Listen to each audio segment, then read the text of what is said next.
जाए के बस ससुर हमके तनी बताई दा, जाए के बस ससुर हमके तनी बतलाई दो। ए भौजी आहा ए भौजी मछरी बनावे के सिखाई दा, ए भौजी मछरी बनावे के सिखाई दा, ए भौजी मछरी बेलो नहीं पाई रोटी उहो बेलवाई दा, बेलो नहीं पाई रोटी उहो बेलवाई दा। ए भौजी हाँ हाँ ए भौजी मछरी बनावे के सिखाई दा, ए भौजी मछरी बनावे के सिखाई दा, ए भौजी मछरी आहा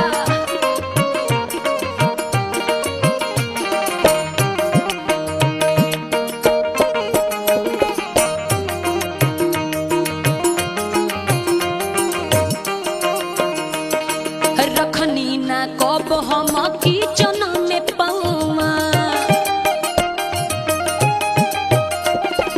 जींस पहिर के घुमनी बस गौआ।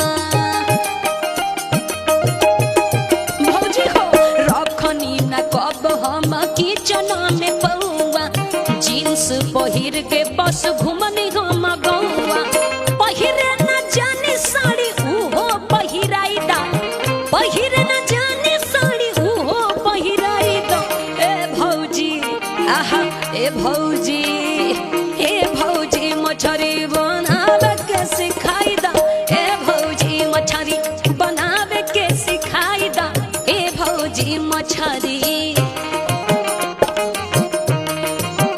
हाँ हाँ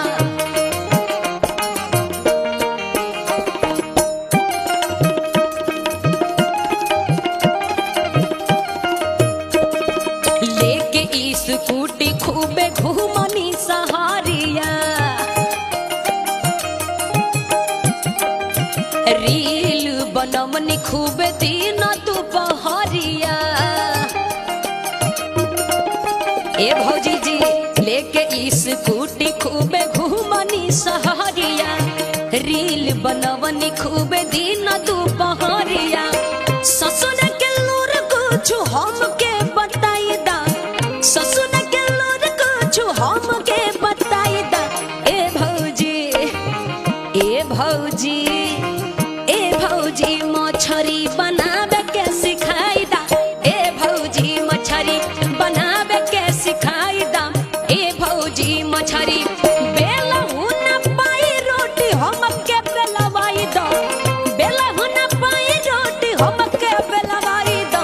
ए भौजी मछरी ए भौजी आहा ए भौजी मछरी बनावे के सिखाई दा, ए भौजी मछरी बनावे के सिखाई दा, ए भौजी मछरी बनावे के सिखाई दा, ए भौजी मछरी बनावे के सिखाई दा, ए भौजी मछरी बनावे के सिखाई दा, ए भौजी मछरी आरे